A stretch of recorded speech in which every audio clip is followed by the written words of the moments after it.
Hola, ¿qué tal? Muy buenas tardes. ¿Me escuchan? Buenas noches. ¿Qué tal? Buenas noches. Muy buenas tardes todavía. ¿Cómo están? ¿Qué es lo que pasa? Pero vamos, bueno, vamos a continuar. Bien, buenas tardes con todos. Mi nombre es Rocío Gutiérrez Campos.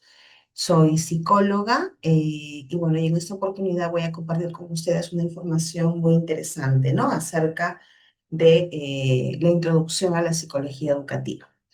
Ya vengo laborando como docente universitaria algunos años y bueno, y como psicóloga educativa precisamente otros tantos más, que son un poco más de 20 años dentro del área. Así que vamos a compartir un poquito de la experiencia que durante este tiempo, ¿no? Se ha ido acumulando y también es importante poder contar con la participación de ustedes y quizá poder hacer una interacción mucho más interesante todavía.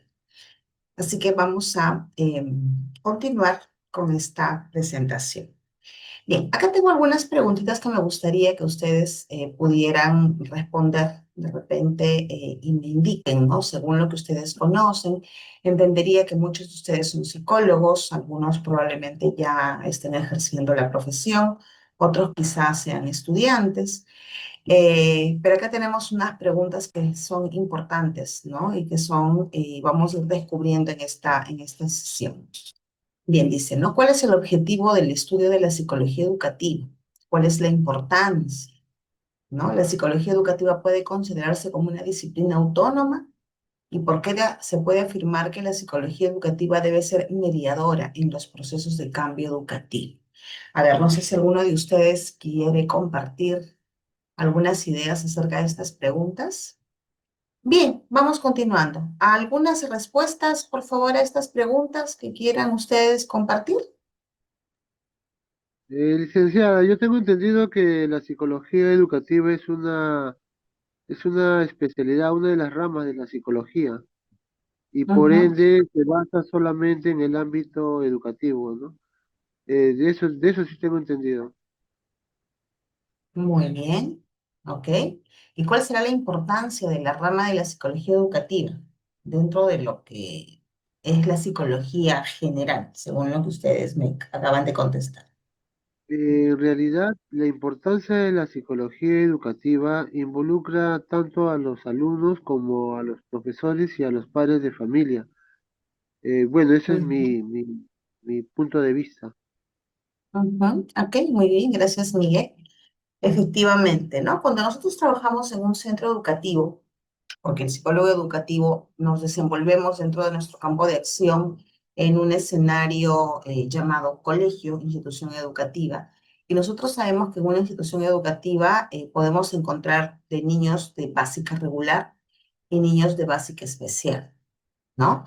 Y obviamente tenemos que estar preparados para poder darle atención, no solamente a esos niños, sino también a sus familias y, por supuesto, también un trabajo muy cercano con los docentes.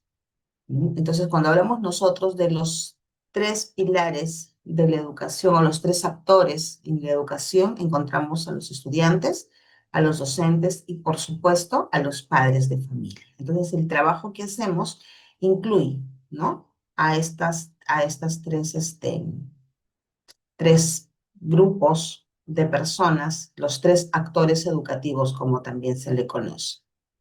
Bien, Nicole comenta, dice, para mí la psicología educativa optimiza los procesos de enseñanza-aprendizaje de los estudiantes. Esto involucra a todo el ambiente escolar, exactamente, padres, estudiantes y personal. Muy bien. Entonces, dentro de lo que nosotros hacemos, bueno, cumplimos varias funciones y esa es una de las cosas que vamos a compartir también hoy día. ¿Cuál es el objeto de estudio de la psicología educativa? Es conocer, ¿no? ¿Cuál es ese proceso de enseñanza, aprendizaje y todas las variables implicadas en ese proceso? ¿Sí? Y justamente dentro de lo que es su campo de acción, muchas disciplinas precisamente aportan, ¿no? De manera significativa, así como la filosofía, por ejemplo, ¿no? La psicología, evidentemente, y la educación en sí misma aportan de forma importante precisamente para poder comprender estos procesos de enseñanza-aprendizaje. Y su importancia radica, como bien mencioné aquí en la presentación, en comprender, analizar, brindar pautas de mejora, tanto para el que aprende, ¿no? Para el que enseña, lo que se aprende y enseña, y poder conocer cuál es el efecto del medio. Cuando nosotros hablamos acerca tanto para el que aprende, es decir, cuando abordamos la intervención en los estudiantes que probablemente puedan presentar algún tipo de dificultad, ¿no? Ya sea de aprendizaje o de repente un problema de conducta o tal vez algún problema familiar, socioemocional, etc. Trabajamos nosotros dentro de un ambiente en el cual las dificultades de los niños no solamente se limitan a relacionarse con este proceso de enseñanza-aprendizaje. Vamos a encontrar un sinnúmero de dificultades que vamos a tener que abordar, que vamos a tener que trabajar. Y a veces es un poquito yo tengo estudiantes, ¿no? Que justamente ya están eligiendo las áreas de trabajo de la psicología, ¿no? Entonces muchos de ellos se orientan por el área clínica, algunos menitos por el área educativa y mucho menos chicos interesados por el área organizacional, pero la mayoría se aboca a lo clínico. Entonces, en estas conversaciones que tenemos con ellos, precisamente ellos dicen o piensan, pues, ¿no? Que dentro del área clínica el trabajo es mucho más difícil. Es un poquito la concepción que ellos tienen o la idea que tienen acerca de eso, ¿no? Sin embargo, a veces, a ver, por ahí alguien está rayando la pizarra. Cuidado. Entonces, ¿qué pasa, no? Cuando analizamos un poquito la problemática precisamente de una institución educativa, nos vamos a dar cuenta que precisamente los problemas que se presentan son variados. Entonces, yo como psicólogo educativo digo, bueno, pues, pero como psicólogo educativo me hablan acerca de enseñanza y aprendizaje y de todo lo que incluye o todas las dificultades que puedan estar relacionadas con ello. Pero si trabajamos en un colegio, ¿no? La realidad de una institución educativa no nos permite poder ser selectivos y decir, ah, yo solamente me voy a dedicar a los problemas en el aprendizaje. Lo demás no tiene que ver conmigo. Y no es así, porque vamos a tener que abordar, vamos a tener que brindar soporte, vamos a tener que brindar orientación a un sinnúmero de situaciones problemáticas que los estudiantes van a presentar, que como consecuencia precisamente van a desencadenar dificultades precisamente en su aprendizaje, ¿no? Un niño, por ejemplo, que tiene un papá y una mamá que están separados, problemas familiares, eso va a impactar en su rendimiento académico. Un niño que de repente pues es tímido, le hacen bullying en el colegio o presenta una baja autoestima, esa situación va a impactar en su rendimiento académico, ¿no? Entonces, las causas y los motivos van a ser muchos, que se van a evidenciar o se van a reflejar precisamente en su rendimiento académico. Entonces, esos son aspectos que vamos a tener que considerar. Cuando hablamos del que enseña, ¿no? ¿Quién enseña? Es el docente, evidentemente, pero los docentes también, dentro de su manejo de clase, por ejemplo, nosotros vamos a tener que observar, vamos a tener de repente que dar algunas pautas de trabajo. A algunos docentes no les agrada mucho, por ejemplo, que el psicólogo ingrese al aula y observe cómo él trabaja, ¿no? A veces son un poquito resistentes al cambio. Sin embargo, nuestra labor es poder darles algunas orientaciones acerca, por ejemplo, del manejo o de modificación de técnicas de modificación de conducta en el aula para poder lograr la participación, de repente mantener una disciplina adecuada dentro del salón, poder guiar incluso a algunos niños con habilidades diferentes, ¿no? Y que puedan realizar lo que se llaman las adaptaciones curriculares, que eso también se realiza con bastante frecuencia, ¿no? Entonces, eso de manera general, ¿no? ¿Cuál es el efecto del medio, ¿no? La familia, el espacio, incluso del clima dentro del salón de clase, todo eso, ¿no? Afecta el rendimiento académico de los estudiantes. Por otro lado, otra importancia que también debemos tener en cuenta es que atiende los problemas que se detectan en el campo educativo para lograr una enseñanza y aprendizaje eficaz, ¿no? Vamos viendo, a ver, ¿cuáles son esas situaciones que pueden afectar el rendimiento académico de los estudiantes? Ya mencionábamos algunos, ¿no? ¿Qué cosa hay detrás de lo que los chicos puedan estar presentando, ¿no? Problemas de familia, problemas socioemocionales, niños que de repente no quieren ir al colegio porque a lo mejor se sienten, em, temerosos, ¿no? De alguna reacción negativa de parte de los compañeros. Ahora que se habla tanto de la violencia escolar y los protocolos de atención, por ejemplo, ¿no? También hay violencia escolar, el método del profesor, ¿no? Entonces son un sinnúmero de situaciones que también debemos considerar. Muy bien. Acá Miguel dice, el psicólogo del plantel no puede monitorear el aula. Es más, los docentes deberían solo derivar a los alumnos que necesiten ayuda por déficit de atención u otra observación. Bueno, es que en realidad, Miguel, eso va a depender mucho del plan de trabajo que el psicólogo pueda plantear. Nosotros sí podemos entrar y monitorear. Eso va a depender de los objetivos de trabajo que tengamos. Si dentro del área de tutoría, por ejemplo, o el director te asigna una labor, nosotros no podemos decir que no, y en nuestras manos está ingresar al aula, hacer algún seguimiento, ¿no? Es más, obviamente los estudiantes son nuestra prioridad, pero el trabajo del docente es importantísimo, ¿no? Porque si detectamos o descubrimos un docente que no está llevando a cabo las recomendaciones que se le brinda respecto a sus estudiantes con alguna dificultad o alguna condición, entonces tenemos que orientarlos en ese sentido.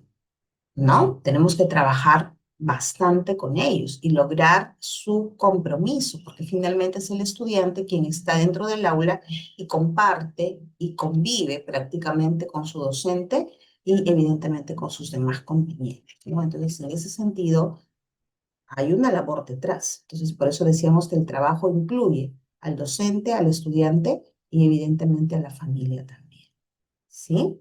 Muy bien. Por acá me dices... mm, Miguel dice, mi esposa es polidocente, yo le ayudo con sus sesiones, unidades, incluso subimos las notas y reconozco a los alumnos y me familiarizo con ellos y me preocupa la baja nota de algunos.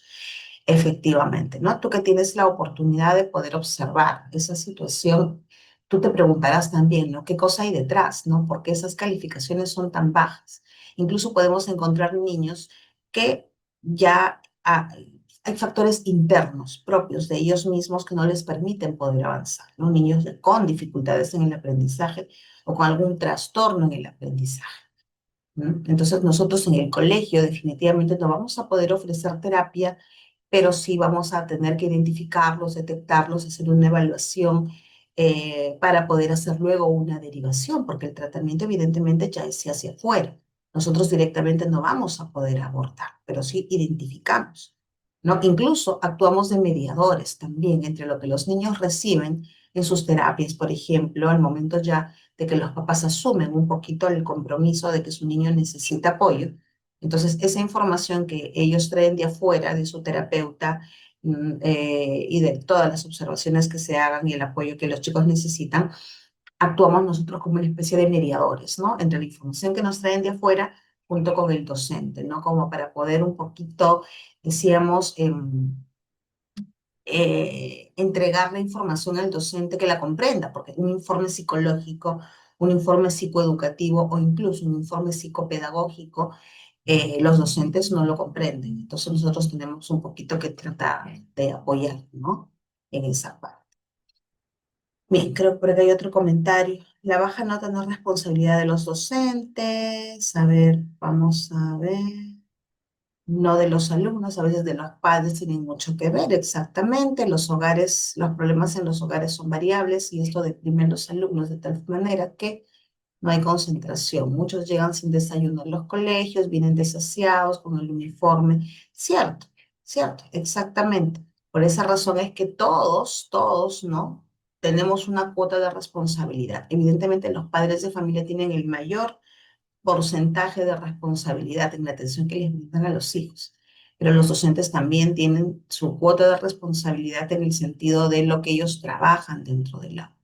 Y los chicos lo mismo, ¿no? Porque hay muchos estudiantes que de repente pueden presentar bajo rendimiento académico y es una cuestión de que ellos no se organizan adecuadamente, no tienen hábitos de estudio, ¿no? Hay mucho desinterés también o desmotivación de parte de ellos y precisamente nosotros estamos ahí para ir descifrando, ¿no? Toda esa situación que hay detrás. Manuel dice, ¿qué podemos hacer con los alumnos que siguen bajando en cuanto a sus notas a pesar de tener reuniones o recomendaciones con la ayuda en casa, pero los padres no ayudan a los menores?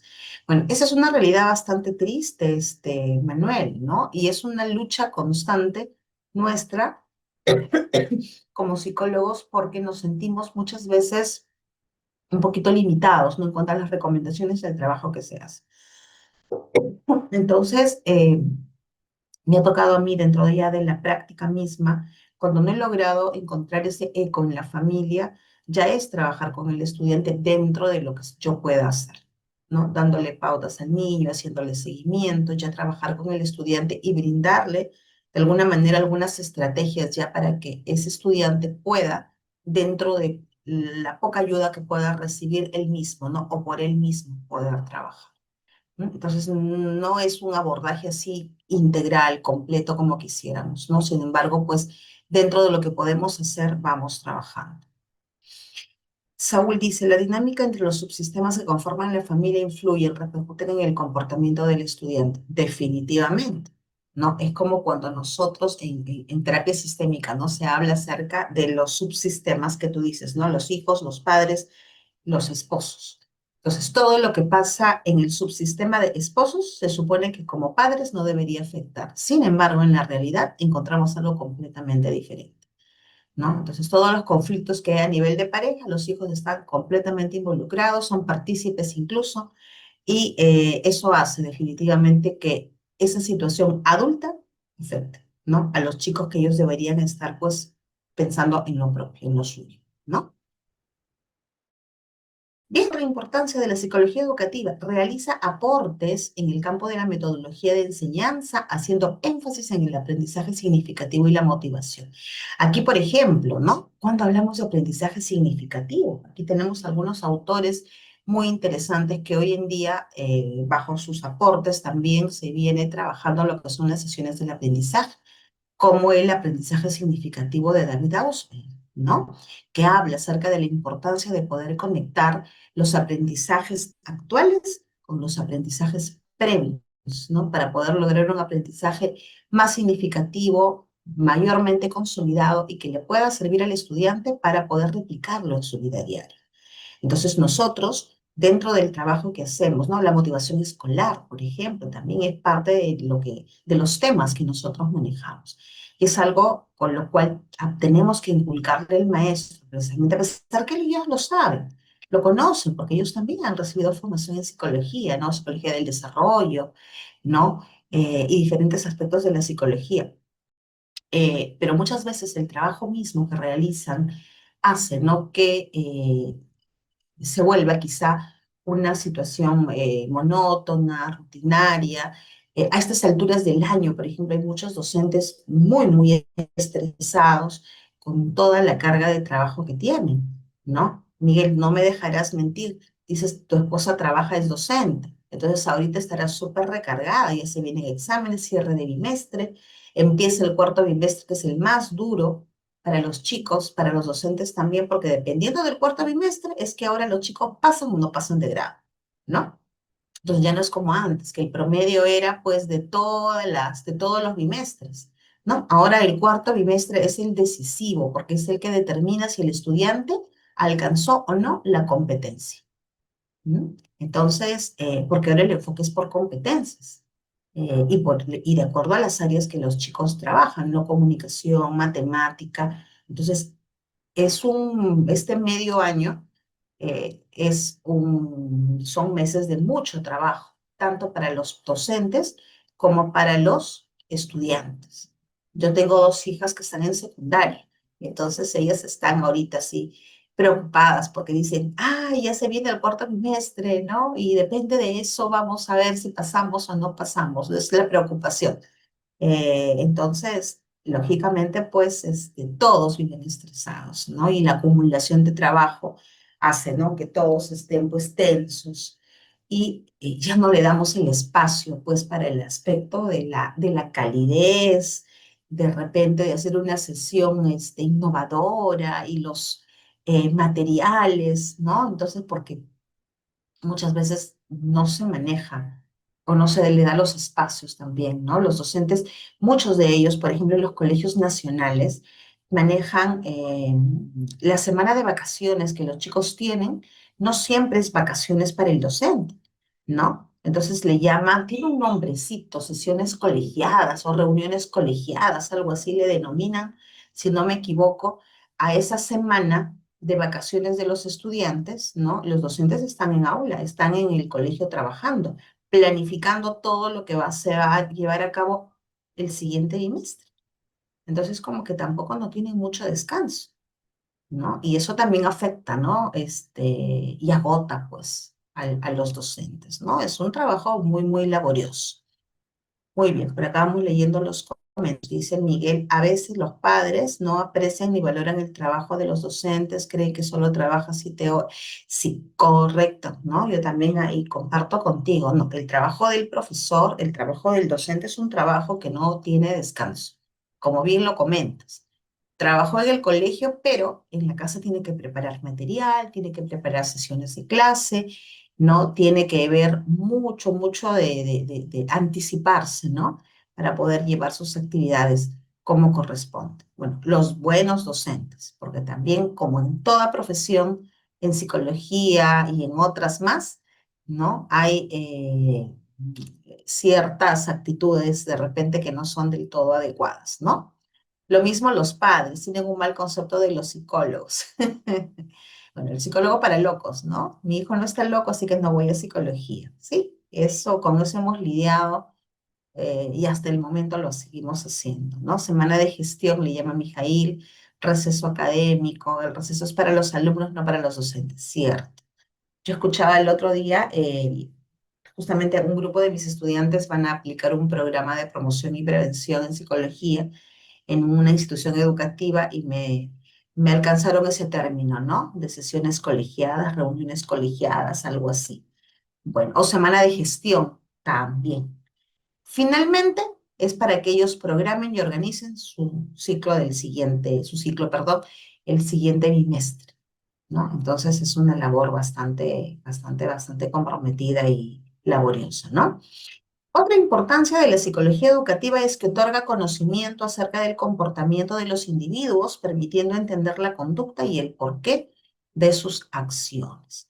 Entonces, nosotros, como bien lo comentábamos, dentro de las labores como psicólogos educativos, no solamente vamos a fijarnos en el aspecto de la enseñanza y aprendizaje, es decir, solamente problemas del aprendizaje o bajo rendimiento académico o lento aprendizaje, ¿no? O incluso discapacidad intelectual que va a afectar el aprendizaje y el rendimiento académico de los estudiantes, sino también, ¿no? Vamos a tener en cuenta algunas situaciones relacionadas con la conducta de los chicos, ¿no? ¿Por qué se comportan así? ¿Por qué este niño es tan agresivo? ¿Por qué le pega a los compañeros? ¿Por qué lo insulta?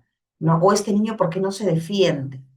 Entonces, son situaciones que las vamos a ir detectando, identificando dentro del salón de clase y que es parte de la realidad educativa, ¿no? En el recreo incluso podemos ir observando nosotros cómo es que se comportan los estudiantes en las aulas, ¿no? De qué forma interactúan, qué tipo de juegos tienen, qué preferencias ellos pueden,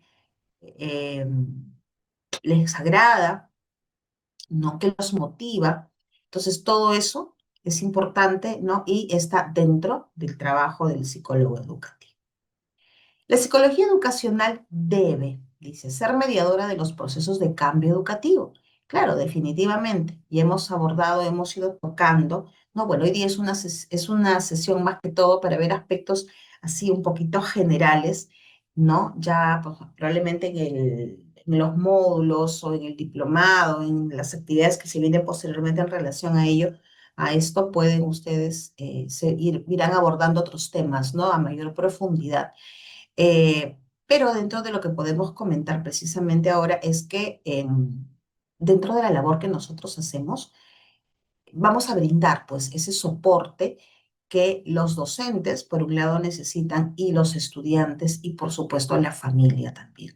Por eso se habla acerca de cambios, ¿no? Proceso de cambio educativo, porque finalmente, si dentro de las recomendaciones que vamos a brindar, eh, el más beneficiado o la más beneficiada de todo será pues él o la estudiante, ¿no? En sus hábitos de trabajo, en de repente, obviamente, su rendimiento académico, ¿no? Incluso en la parte emocional, porque también vamos a dar soporte emocional a algunos niños o estudiantes que puedan ir presentando, ¿no? Algunas dificultades en esa área.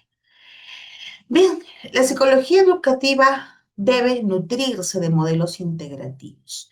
Si bien es cierto, como psicólogos educativos, nosotros podemos tener muy claras las bases de nuestro trabajo, es importante también poder contar con una información que complemente lo que nosotros hacemos. Eh, a veces pensamos, ¿no? O creemos, o incluso las mismas personas parten de la idea de que cuando un niño presenta alguna dificultad, dice, ah, ya, algo psicológico. No todo es psicológico, ¿no? Tenemos que ir descartando también algunas posibles situaciones y hacer incluso derivaciones a otros especialistas. Tenemos un niño que va presentando algunas conductas, quizá poco usuales, ¿no? Es un niño que está constantemente parado, camina, va de un lado al otro, no presta atención durante un tiempo prolongado de tiempo, está molestando al compañero. De repente hay momentos en los cuales se escucha ruido fuerte y es como que entra en crisis, se tapa los oídos, no quiere formar con sus compañeritos, habla poco y cuando habla lo hace en un lenguaje demasiado formal para su edad. Entonces, eh, vemos algunas características ahí, algunas manifestaciones que no son usuales, no está dentro de lo que conocemos como neurotípico. Entonces vamos nosotros sospechando, ¿verdad? Llevamos manejando lo que se llama una hipótesis diagnóstica o una hipótesis de trabajo, ¿no? Y decimos, oh, este estudiante presenta alguna sintomatología que se relaciona probablemente con trastorno del espectro autista, quizá. O a lo mejor podría tener déficit de atención, ¿no? Trastorno de hiperactividad con déficit de atención.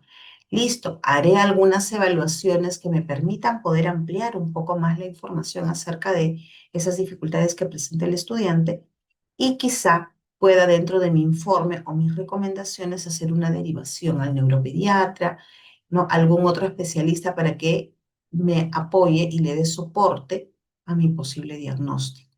Entonces nosotros vamos integrando también a otras áreas y nos vamos complementando. Terapia del lenguaje, de repente, terapia ocupacional, dependiendo, ¿no? No es que lo vayamos a hacer directamente nosotros, pero tenemos que sí manejar un conocimiento un poquito más amplio que nos permita poder tomar decisión y sobre todo poder orientar a la familia. Por otro lado, la psicología educacional debe, dice, elaborar conceptualizaciones que articulen en el individuo pensamientos, emoción y acción, ¿no? Podemos brindar por aquí algunas actividades relacionadas con el manejo de pensamientos irracionales, pensamientos distorsionados.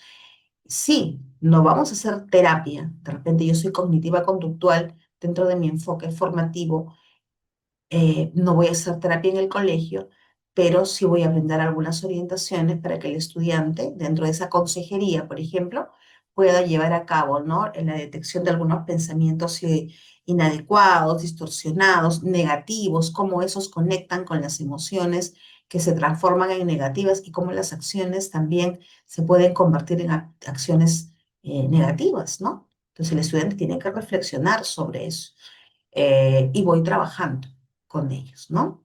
Por otro lado, también la psicología educacional debe diseñar intervenciones que preparen a los integrantes de la organización educativa para el cambio individual o institucional que los nuevos paradigmas van definiendo.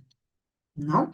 Entonces, lo mismo, ¿no? Vamos un poquito orientándonos y conociendo y manejando información. Ya hemos mencionado un poquito, ¿no? A David Ausubel, ¿no? Con su aprendizaje significativo. También está Vygotsky, ¿no? Con su teoría sociocultural, ¿no? Cómo afecta el entorno a los estudiantes y sus desempeños, la zona de desarrollo próximo y todo eso. Bueno, lo vamos manejando, lo vamos conociendo para poderlo trabajar con los docentes, con los estudiantes, ¿no? Ubicarse en un contexto social modificador que permita dar respuesta al proceso de innovación educativa, ¿no? Entonces, vamos brindando aporte, vamos brindando orientaciones para una mejora, ¿no? Para un cambio verdadero, adecuado, en el cual los estudiantes se beneficien de la mejor manera, ¿no? Bien, ¿cuáles son las funciones que nosotros como psicólogos educativos podemos tener? Por un lado, ¿sí? Brindar orientación y consejería. Em,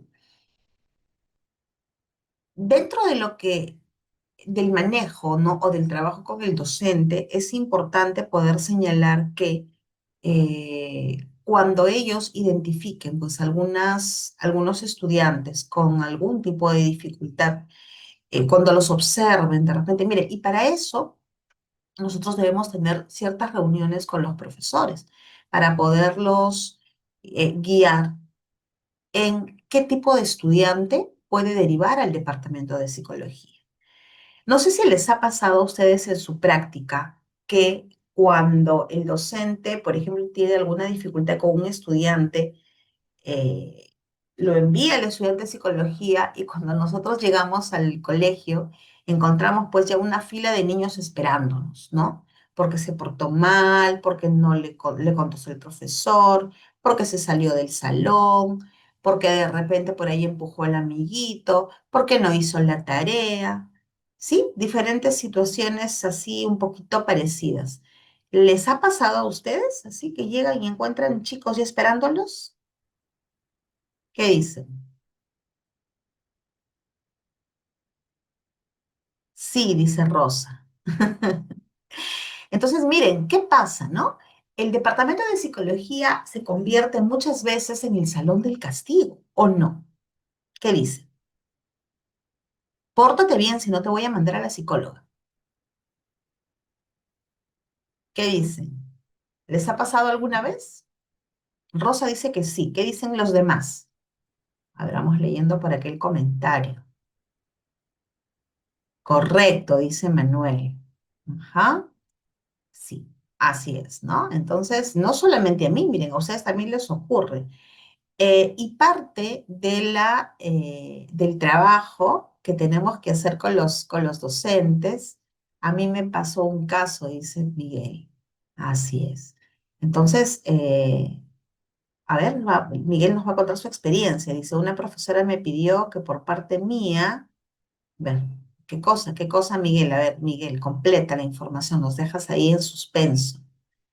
Llevar al psicólogo a mi hija. Ya, ya, muy bien. Pero le dije, y ahí estamos esperando, que complete lo siguiente, que ella debió usar el protocolo. Ajá. Los colegios hay psicólogo. Ahora yo creo que la mayoría de colegios tienen psicólogo, ¿no? La mayoría de colegios tienen psicólogo y definitivamente son los docentes quienes tienen que derivar, ¿no? A los psicólogos del colegio, que debería ser un documento de derivar al psicólogo del plantel. Correcto.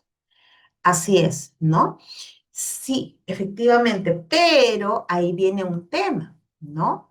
Que si nosotros le damos la ficha de derivación al docente, pues nos llena esa lista con todos sus alumnos si es posible, ¿no? Pero eso no lo hacen porque se estaría involucrando, por eso lo evitan. Sí, sí, efectivamente, ¿no? Entonces, como les decía, a nuestra consulta, a nuestra oficina van a llegar muchísimos niños. Y ahora, el docente tiene que aprender a priorizar, pero para eso nosotros tenemos que enseñarles, ¿no? ¿Qué tipo de estudiante es el que debe derivar a psicología?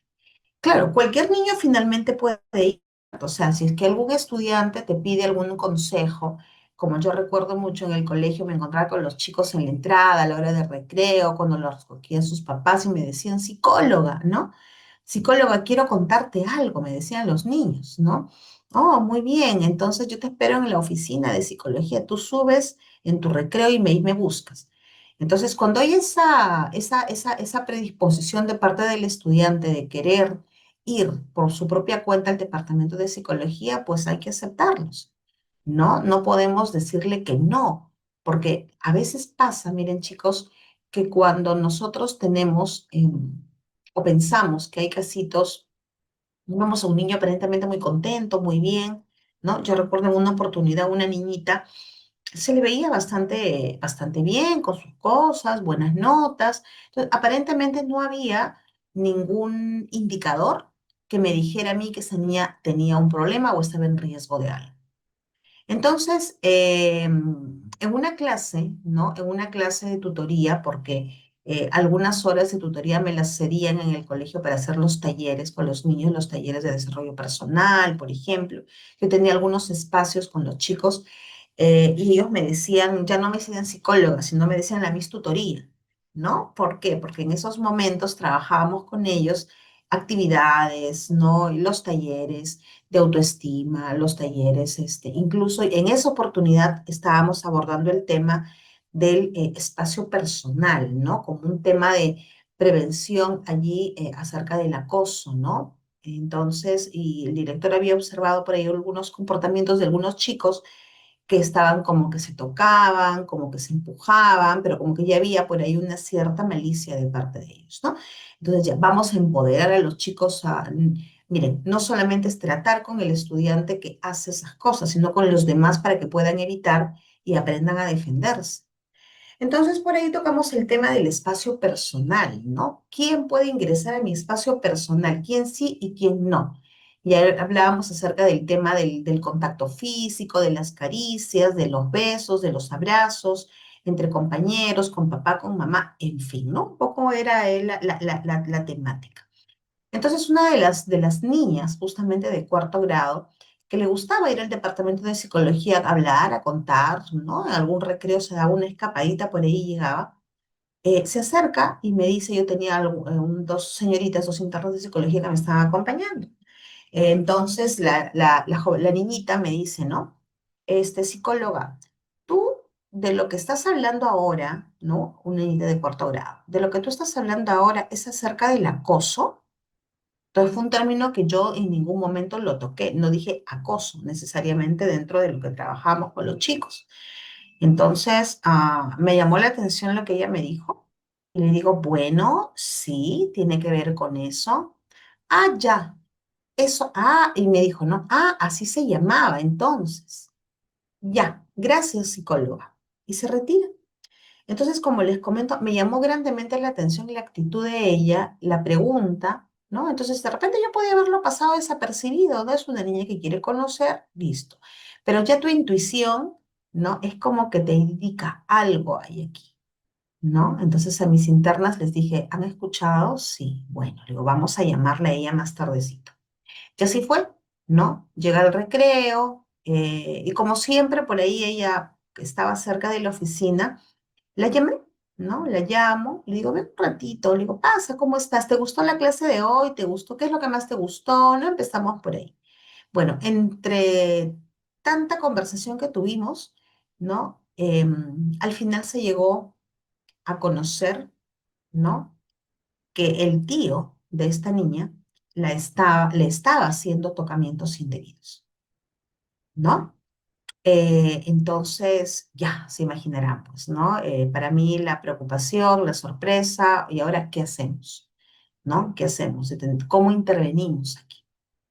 Y miren, y partió de una sesión de un taller que se hizo. Entonces, yo les comento esta situación porque muchas veces hay situaciones que pasan desapercibidos, ¿no? Y hay niños que de alguna manera te buscan o ven en ti a la persona de confianza para poderle manifestar algunas situaciones que ellos atraviesan. Entonces, y eso lo vemos en el colegio, ¿no? Y no nos podemos negar a atender, a orientar, a trabajar con estos niños. Decimos, no, eso lo vean los clínicos. No, porque estamos en un contexto educativo, estamos en una institución educativa. Y de acuerdo a lo que vayamos encontrando en nuestra investigación, porque también investigamos, ¿no? Cuando hacemos la historia, cuando hacemos las entrevistas, haremos pues las derivaciones necesarias en su momento para que los niños puedan recibir mayor orientación, mayor apoyo, mayor soporte, ¿no? Entonces, este aspecto de la orientación y la consejería hay que tomarlo muy seriamente y es parte de nuestras funciones. Nunca debemos dejar a un niño, a un estudiante, ¿no? De cualquier nivel que se acerca a tu consulta, a tu oficina y te pide alguna atención, porque nunca sabemos qué cosa hay detrás. Entonces, ya con la experiencia que les digo, este es uno de los casitos, ¿no? Que les puedo comentar, ¿no? Entonces, si yo traería ahorita a mi mente toda la información, ¿no? O en lo posible tratar de recordar, pues hay muchas, muchas situaciones que he ido encontrando, ¿no? Y que parten precisamente de esta orientación y consejería, que es una actividad que la vemos tan sencilla, pero que a la vez es tan importante.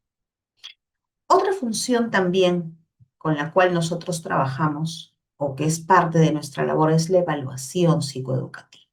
Acuérdense que cuando nosotros tenemos estudiantes derivados por el docente, por eso les hacía mención hace rato que debemos capacitar a los docentes para que nos deriven a los estudiantes que verdaderamente necesitan atención sin descuidar tampoco a otros que quizá solos buscan apoyo o algunos chicos que podemos observarlos, ¿no? Y que el profesor no nos ha derivado hacer la evaluación psicoeducativa, ¿no? Ahora, las evaluaciones psicoeducativas no tendrían que ser demasiado extensas, porque recuerden que el tiempo de trabajo, el tiempo de permanencia de un niño del colegio, de un estudiante en el departamento de psicología, no debe ser demasiado extenso. Hay niños que te los derivan porque no aprenden. La profesora dice, este Luchito no aprende, Pepito no aprende. Listo, te lo manda a la oficina. Entonces tú tienes que hacer una averiguación primero de las dificultades que presenta el niño, ¿no? Con quién vive, un poquito indagar por allí, hacer la cita a los padres de familia para poder hacer una historia, ¿no? Y de acuerdo a eso y a la sintomatología que el niño presenta, las dificultades, veo, ¿no? Finalmente, a ver, dentro de mi manejo, ¿no? Dentro del espacio de trabajo que tengo, teniendo en cuenta que son niños que no los podemos tener como una consulta particular, una hora, ¿no? O quizá más. Entonces voy buscando, ¿no? Una batería de pruebas psicológicas que me permitan poder eh, conocer, ¿no? Un poco más o quizá bajo la sospecha, ¿no? De algún posible diagnóstico sin necesidad de llegar al diagnóstico, digamos, el diagnóstico clínico, ¿no? Sino de repente a conclusiones diagnósticas de acuerdo a nuestras evaluaciones. Entonces, aquí la recomendación más que todo es que sean instrumentos de evaluación cortos, ¿no? Aplicar una escala Wechsler, por ejemplo, en el colegio, no es recomendable porque el niño lo tendríamos que tener varias sesiones, salvo que conozcamos muy bien la escala y la manejemos muy bien, entonces lo apliquemos en una sola sesión, porque en realidad el tiempo de aplicación del Wechsler, del WIS, en el caso de los chicos, es aproximadamente 50 a 60 minutos, ¿no? Pero muchas veces no lo manejamos completamente y demoramos. Entonces, sería una locura, ¿no? Hacerlo. Ya para eso derivamos, ¿no? Entonces, dentro de las evaluaciones hay que ir viendo, ¿no? ¿Qué aspectos más importantes debemos evaluar en los niños cuando atendemos casos individuales o de repente cuando hacemos nosotros evaluaciones grupales? Vamos a decir, quiero conocer, quiero hacer un taller o quiero conocer el nivel de autoestima de los niños del quinto grado para poder focalizar un grupo, ¿m? Y trabajar un taller con aquellos que presentan bajo nivel de autoestima. ¿No? Entonces, hago evaluaciones grupales, busco un instrumento de evaluación corto, que si de repente, hoy en día que todas las pruebas o muchas de ellas tienen software, ¿no? Ingreso los datos, ¡prum! Tengo ya mis resultados, hago mi perfil grupal. O de repente no se quiere hacer orientación vocacional, no es parte de un programa. Eso depende de lo que tú tengas establecido en tu plan operativo, ¿no? Entonces, las evaluaciones psicológicas, acuérdense, están dirigidas a nivel individual, para casos específicos, y a nivel grupal. ¿Ese es parte de nuestro trabajo? Sí, es parte de nuestro trabajo. A ver, vamos por aquí a leer un comentario. Miguel dice, yo tuve un caso similar cuando llevaba su registro de nota una niña de quinto grado con buena nota del primer y segundo bimestre, bajó raudamente en el tercero, lo cual me llamó la atención. Correcto, ¿no? Hice seguimiento, consulté a sus padres, les pregunté fechas de cumpleaños del mes anterior y las celebraciones y demás. Resumiendo, el tío estuvo tocando a la niña. Hay un índice de los tocamientos en niños y niñas que van de 5 a 11 años y el peligro está en su entorno familiar. Es cierto, sí, sí, efectivamente, ¿no? Y los chicos manifiestan sus dificultades, ¿no? En las cosas habituales que hacen. Y en el colegio, las notas es uno de los principales aspectos en los cuales ellos empiezan a tener problemas, ¿no? Pero no es siempre, no es siempre, pero es un indicador. Bien, entonces la evaluación psicoeducativa, la intervención psicológica, también nosotros tenemos que ir viendo, ¿no? Cómo vamos a poder intervenir a través de talleres grupales, a través de algunas sesiones individuales. eh, Vamos planificando y como les digo, es importante más que todo, porque nosotros en el colegio no hacemos tratamiento. Entonces, incluso miren, algo importante que debemos hacer es contar con redes de apoyo, ¿cierto? Nosotros, como psicólogos, debemos de tener una información acerca de qué establecimientos de salud, por ejemplo, muchos de nosotros podemos trabajar a lo mejor en un colegio nacional, y allí el aspecto económico, por ejemplo, es un tanto limitante, ¿no? Hay muchas personas con bajos recursos económicos que van a priorizar el tema, por ejemplo, de lo básico o de lo que son sus necesidades básicas al hecho de tener que pagar a un psicólogo, ¿no? Por una consulta. Así su niño lo necesita, ¿no? Entonces ellos van a decir, no, bueno, pues... eh, yo prefiero, no sé, ir a un mercado, comprar para mi semana, ¿no? O para estos días, pero para una consulta no tengo, ¿no? Y en nuestras recomendaciones está, ¿no? El psicólogo. Entonces podemos brindarle opciones, ¿no? Opciones de atención. Si bien es cierto, no son pues las ideales, porque también sabemos que una atención en un consultorio particular, por ejemplo, es entre 50 y 60 minutos, pero si tú te vas a un establecimiento de salud, el tiempo de trabajo es menos, ¿no? Son 10, 15 minutos. Pero bueno, por lo menos hay algún tipo de trabajo que se pueda hacer, ¿no? O hacerle el seguimiento. Entonces, nosotros debemos de contar con esa información para poderle pintar a los padres de familia para que sus niños puedan tener esas intervenciones que necesitan, ¿no?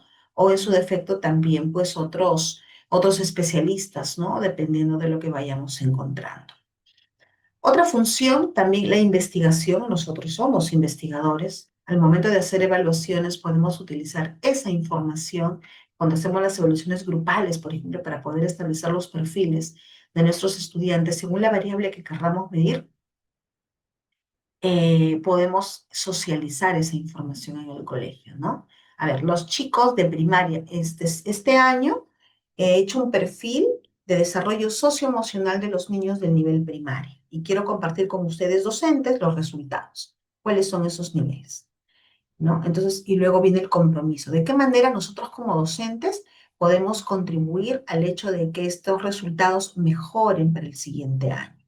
O incluso con los padres de familia también, ¿no? Entonces vamos nosotros compartiendo información importante para que se tenga en cuenta, porque miren, las evaluaciones o los resultados de las evaluaciones no tenemos por qué guardarlas así celosamente para nosotros.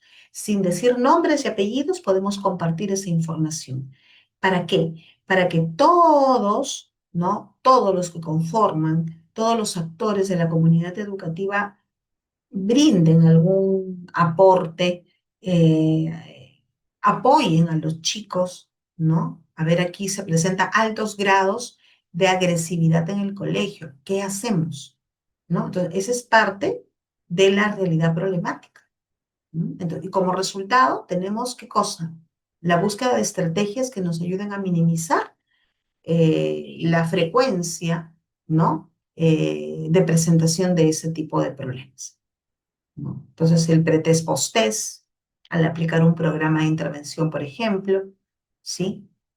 Evaluamos a un grupo de niños, trabajamos con ellos, aplicamos un programa de intervención, justamente lo que viene a continuación, un programa de prevención, ¿no? Y luego aplicamos un post-test, ¿no? Para ver resultados, comparamos resultados, ¿no? La gran mayoría, el 50% de chicos presentaba bajo nivel de autoestima. Ahora ya no es el 50, ahora es el 30. ¿Qué significa eso? Que el 20% ha mejorado. Entonces, ese es un dato importante. Y esa es parte de lo que llamamos investigación, ¿no? Actividades preventivo-promocionales de la salud mental. También, miren, ya se viene el Día de la Salud Mental en esta semanita. Cierto, ¿cuándo es 10? ¿Qué fecha estamos? Hoy estamos 6, me parece, ¿no? Ya, me perdí en el tiempo. Entonces, en esta semana es el Día de la Salud Mental. A ver, ustedes que trabajan en institución educativa, probablemente, ¿qué actividades tienen pensadas hacer? ¿No? Que contribuyan precisamente a la prevención, ¿no? Vamos a decir, de conductas de riesgo en los estudiantes. ¿Cómo hacemos estas actividades? Periódicos murales, hacemos campañas, ¿cierto? Hacemos difusión en redes, ¿sí? Como una forma de promocionar, de prevenir la salud mental, ¿no? Entonces, estas son algunas de las funciones que nosotros tenemos que realizar. Y ojo, que son algunas, ¿no? Las más específicas, porque también hacemos capacitación docente, ¿sí? También lo hacemos entre otras actividades, ¿no? Entonces, como ustedes se darán cuenta, la psicología educativa es una disciplina que forma parte de la psicología general, frente a la cual nosotros como responsables de llevar a cabo estas actividades, eh, vamos a poner en alto pues nuestra área como corresponde. Y el trabajo es arduo, y el trabajo es arduo, y el trabajo es dedicado, y debemos también ir trabajando de manera muy cercana con los docentes, con los papás y sobre todo los chicos. A ver, por acá vamos a leer un comentario. Entiendo que la consejería es de buena ayuda. La consejería lo puede hacer cualquier persona. El profesional en psicología hace orientación que es mucho más minucioso. Bueno, sí, digamos, si lo tomamos desde ese aspecto, claro, ¿no? Dar un consejo hasta de un conejo, como decía mi abuelita, cierto. Pero ya la orientación psicológica y la consejería psicológica sí lo hacemos nosotros. Porque lógicamente las estrategias que le vamos a brindar al estudiante acerca de qué hacer o cómo hacer, ¿no? O entender desde su perspectiva y ser empáticos con ellos y darles algunas herramientas para que ellos puedan aplicar en su vida diaria, eso no lo hace cualquiera, eso lo hace el psicólogo, ¿sí? Muy bien. Listo. Entonces, miren, hoy día, como les habíamos estado comentando del principio, hoy día es una pequeña introducción, como su mismo nombre lo dice, una pequeña introducción a la psicología educativa, más que todo para poder conocer, ¿no? O de repente reforzar algunas ideas que tenemos respecto a nuestra labor, pero tengan en cuenta, ¿no? Que hacemos una labor muy importante, ¿no? Y depende de nosotros también evidenciar ese trabajo en el colegio. Nosotros, nuestra labor no tiene por qué pasar desapercibida. Todos lo tienen que conocer y de esa manera vamos también luchando contra el mito de que el psicólogo es solamente para los locos y eso no es así. No es así. Entonces, el hecho de brindar información, de poder tener esa cercanía con la familia, en las escuelas de padres, por ejemplo, que a veces no tienen el éxito que quisiéramos con la afluencia de participantes, pero por lo menos trabajemos con quienes sí les interesa, ¿no? Entonces, y no debemos de sentirnos mal, pues si de repente de los 500 alumnos solamente van 20 papás. Con esos 20 papás los fidelizo y con ellos trabajo. Así es. Muy bien. A ver, vamos leyendo los últimos comentarios, chicos, que dice totalmente, nuestra misión es recuperar la autoestima, recuperar las emociones perdidas en el ámbito educativo. ¿Sí? Correcto. Inteligencia emocional. Hay muchos temas que podemos trabajar con los estudiantes. Y una recomendación sí, se las brindo. Eso es importante poderlo tener presente desde el inicio de año. Eso no quiere decir que en este espacio de tiempo que nos queda no podamos hacer mucho. Tenemos tiempo todavía, ¿no? Pero siempre es importante hacer de inicio, antes de hacer nuestro plan operativo o nuestro plan de trabajo para el año, tenemos que hacer un diagnóstico situacional del centro para poder buscar realmente qué problemática tiene, cuál es la realidad problemática, el análisis de la realidad problemática, y en función a eso podamos responder con nuestras actividades que conlleven precisamente a disminuir, ¿no?, los problemas que los estudiantes puedan tener. Y considerar dentro de nuestro trabajo a los tres actores educativos. Los estudiantes en primer lugar, los padres de familia y, por supuesto, incluir a los docentes. Hacer talleres con ellos, ¿no? Eso a veces decimos, no, pero sí, pero es personal, es el personal. A eso que lo ve el psicólogo organizacional. Listo, no tanto así. Estamos nosotros en la institución. Entonces, de inicio de año, hacemos una actividad de integración para que ellos se conozcan. Empezamos con el pie derecho, recargados, ¿no? Ahorita de repente si van a hacer se van a ir de vacaciones, me parece que en este mes entre octubre, ¿no? Por ahí, fines de octubre, inicio de noviembre, por ahí una semana de vacaciones. Entonces, si ustedes participan a lo mejor dentro de esas actividades de esa semana de gestión, ¿por qué no hacer un taller de integración, ¿no? Para que los docentes puedan también sentir que se les tome en cuenta y que el psicólogo se preocupa por ellos. ¿Sí? Sería interesante poder hacerlo. Muy bien. Listo. Interesante, dice, si estamos en semana de paseos y vacaciones. Sí, se debe innovar con las escuelas de padres. Sí, chicos, hay mucho, mucho, mucho que trabajar, ¿no? Y mucha información que compartir. Y bueno, esta horita nos queda corta para hablar acerca de todo lo importante y lo bonito que es nuestro trabajo. Bien, estoy cerrando, les agradezco mucho, ¿no?, en esta participación del día de hoy. Y bueno, Dios mediante nos podemos ir encontrando en el camino. Que tengan muy bonito terminando su fin de semana. Saúl, creo que Saúl lo conozco de una de los... Hola, talleres. Buenas noches. Hola, uno de los Ay, talleres. Lucia, buenas noches. Agradable su conversación, su taller. Muchas gracias por todo. Me retiro. Muy bien, muchas gracias. Saludos para todos. Bonita semana. Hasta luego. Gracias, buenas noches. Buenas noches.